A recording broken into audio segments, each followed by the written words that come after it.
Hi friends, you're back with me, your friend for biology, Professor Girish Kukreja. Right. So, dear students, we were talking about what is called as your diverse animal kingdom, right? The world of animals. We classified them as chordates and non-chordates. You remember in the last lecture we talked about the shining non-chordates, right? The bioluminescent ctenophorans, right?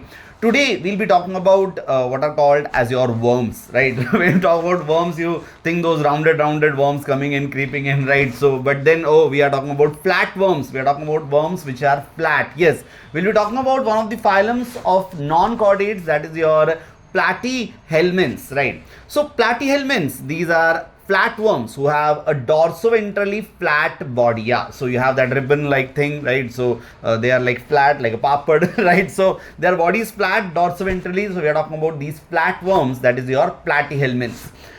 Some basic characters, like we know that they are triploblastic. Yeah, it came for the first time. Your poriferans, your cnidarians, right? They were all diploblastic, having two germ layers. These are triploblastic, having all three: ecto, endo and mesoderm, right, during the development. So they are triploblastic, they are bilaterally symmetrical, so they are getting upgraded, great. So they are now having a bilateral symmetry. Like we saw earlier ones, they were asymmetric or radially symmetrical, but now these are bilaterally symmetrical. Like us, right, we can cut them into equal parts. Don't really go and cut them, but then you have an imaginary plane where you can cut them into equal parts only, right? So they are bilaterally symmetrical, they are triploblastic, they are acoelomate. Their body, they doesn't have that body cavity which we call as the coelom, so that is absent. So they are acoelomate and they have a organ level of organization. Remember that they have an organ level. So we talked about the cellular level, we talked the tissue levels, right? Now this is the organ level of organization. Great.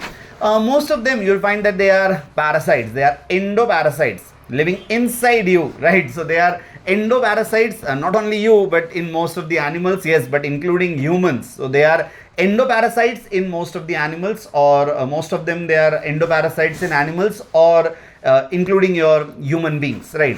The parasitic forms, they have hooks and suckers. They want to suck out the food out of you, right? So they are what you call as having these special structures called as hooks and suckers, right?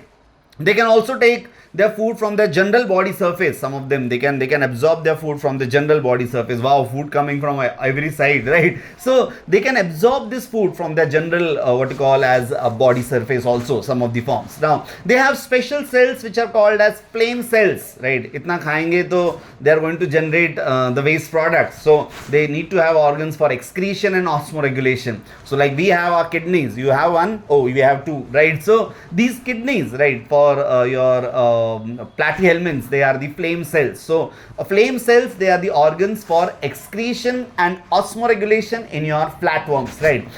They have sexes which are not separate, right? So both the sexes are present in the same organism. They have a single opening, like mouth. They don't have a separate anus, right? Digestive system is not complete basically. So they have sexes which are not separate. They have fertilization which is internal, right? So it takes place inside the body of the female, and you will find that they are having an indirect development through various what you call as larval stages. Yes. Planaria, it shows a high power of what is called as your regeneration. So to quote some examples of your flatworms, you have Tania, that is your tapeworm, or Fasciola, that is your liver fluke.